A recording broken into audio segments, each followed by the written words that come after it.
Hello and welcome to my channel. Well, as usual, it's like 4:30 in the morning, and of course it's like the afternoon for me. Can't sleep and stuff. So, what I wanted to cover was first off, I want to thank everyone who has subscribed and new subscribers because I went over 500. I didn't know that. Last time I looked, it was like 400 and something, and it's like I'm not on a subscriber hunt or anything, but it's just interesting to see when it does stuff like that. So when I do reach 1,000, see, it's already taken a long time to get to 500. Who knows when 1,000 will be here or not? But I just want to say, when I reach 1,000, I'm going to do a giveaway. I don't know what it's going to be, but now's the best time to start planning for it if you wanted to. But I just usually sit up late at night and think about, purchasing knives or what kind of knives, or sometimes it's not even knife related. It's just more like things that have happened. And so this is kind of more like a podcast or something. It's something where you could be fixing your food or whatever, and you don't have to look at the screen. I might put things up on the screen. I'm thinking about doing here in a second, because one of the things I wanted to cover is temperature, and not like heat treat on knives or anything like that, but just like how to survive extreme heat. I've been exposed to this before and in many different times, and I'm not an expert on the subject, but I know how I survive it, and it's probably stuff you already know, so it's not like any super secrets or anything, but it might come in handy, because it used to be, if you lived in a northern climate or whatever, the temperature might go up or down, like in the summer, there might be 1 or 2 days when it got a little hot, but it never got extreme heat, you never had to deal with anything like that. And now, all over the world, it's not like it's like in America, it's over in Europe and everything else. People are getting hit with extreme temperatures and fires and stuff like that. So this is not how to survive a fire, but it's more like, from recent experience here, I had a temporary power outage. If you watch the video or whatever, temporary power outage. It went out for about three hours or so, about 3 hours. The only bad thing was it's in the summertime in Texas in August.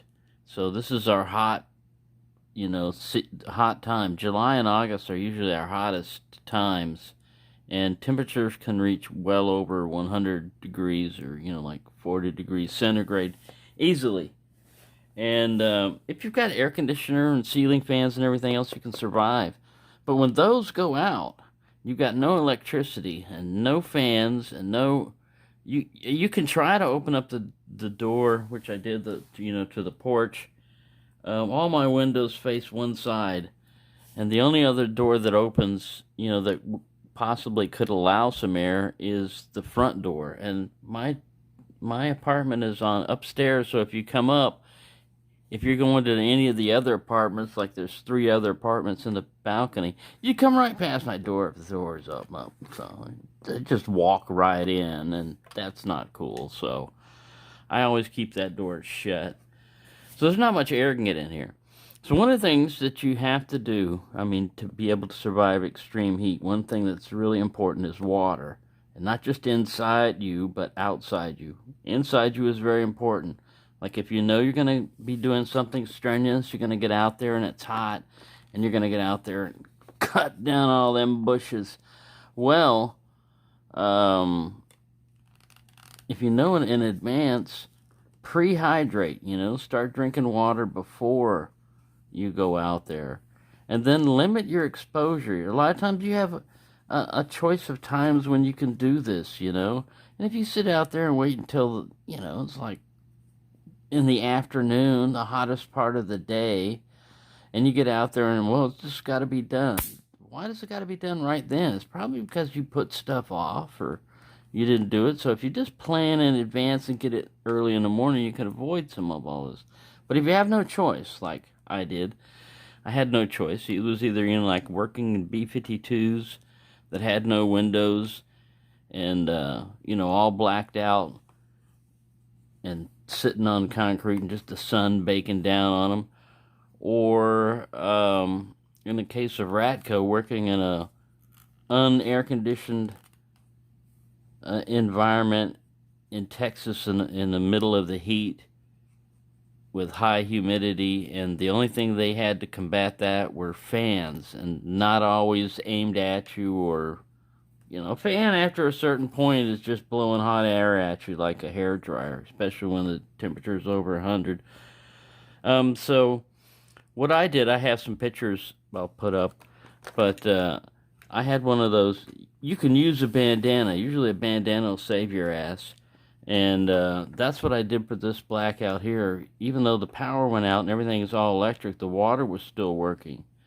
And so I just took some water and I wetted down a bandana and put it around my neck. And even though I didn't have a battery-powered fan, I've got one over here somewhere, It could be something as simple as getting a 12-volt DC type fan designed for an automobile and just having another battery in here that's 12 volts. And when power goes out, you hook that up, and that at least air blowing and when it's really hot can help. And people die from excessive heat. So, anyways, for that, I just soaked my hat down. It's like if you're working outside, wear a hat, because it's going to do a couple of things for you. It's going to provide some shade for your face, for one, and for another, it's going to cool you off a little bit. You can wet the hat itself down, which I've done. In the extreme heat, that's what I would do. I'd wet my hat down, and then I had one of those frog tog type things, that besides a bandana, it holds water even longer. The only disadvantage of those is when they dry out, they're stiff as a rock, which a bandana doesn't do. But anyways, you soak that down and you put it around your neck, or you use it like the Japanese jungle type of hats they had, with the little flaps around the ears and stuff. If you put that stuff around you and you've got enough water in it, it's amazing. Even how this is just working off of humidity, and evaporation. So if the humidity's high, it's not going to work as well, but it'll help a little bit. And I went to the extreme of just soaking my whole self down, and that would have been fine if I would have stayed in that environment. But when I would get off of work, I would get in my Jeep, and of course it's hot in the Jeep, and the first thing you do is turn on your air conditioner. And if you're all soaked, wet, and I had like a 40-minute drive home from where I was working, so it cooled me down rapidly, like too rapidly. And that was one of the times when I caught a cold during the summer. Normally you don't catch a cold, I've never usually catch a cold during the summer.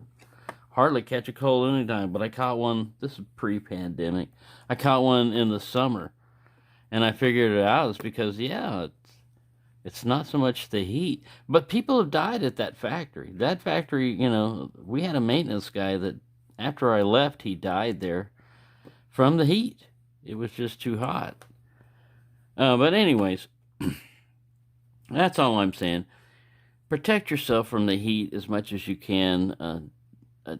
Try to figure out what time, you're going to be out there working. If you can be in the air conditioner, if you can put this stuff off, then put it off. It's not worth killing yourself over. And if you have to work in it, then think about getting another job. It's air conditioned, and at least you only have to put up with it for a short period of time. But yeah, there you go. There's just a little heat tip. How to avoid the heat. Can't stand the heat, get out of the kitchen. All right. I'll be over here eating my food. Air conditioning, you slave over that. And I've worked in some hot environments in Texas too, because when I worked at the gun range, when they were to experience record heat in San Antonio, that very day I was out there with a cutting torch, cutting rebar and different things like that with a cutting torch, and welding. Both of those are really hot things, like 108 degrees or something, record temperature. And I would just come in, it'd limit your exposure, you know. I would come in, I'd stand in front of the air conditioning for about, we only had one air conditioner up there, but it was a pretty good one, but it blast only on the inside. Where I was working, it didn't have it. And I'd go in there and I'd stand in front of it like, ah. Once I felt I got cooled down, the fastest way you can cool yourself down most of the time is putting something around your neck, because it gets it circulates the cool air mainly to your brain, but then that sends a signal to the rest of your body, because your body's trying to compensate for extreme heat. And the only other advice I can offer is know the signs of the difference between heat stress, heat stroke, heat exhaustion, because one of the first things you want to watch out for is if you've been sweating, all of a sudden you stop sweating, but it's still hot. You're in trouble. Right there. You're in trouble, because it's not that you ran out of sweat. You know, your body has gone beyond a certain stage of something. But anyways, like I said, you can read these things, American Red Cross or First Aid online and stuff like that. You can just Google it and figure it out. But I just say this because in the way that it's knife related, I don't want anyone to croak, you know, for any reason. So if something I say in here, just from rambling late at night and not having anything to do, just talk about a late night subject, this is it. That's it. So I'm not going to drag this one out for you. Other than on this knife right here, one of the things I forgot to mention. Oh man, you can get your leather fix on this. You can sniff it, and it's really got a good leather smell. That's something that just doesn't carry over, but it's like a brand new leather item smell. So there you go. That's something for you to think about while you're making your tea and crumpets or whatever you're having. Thank you for watching, and have a nice day. And keep cool. Keep your cool. Be cool, man. Be cool.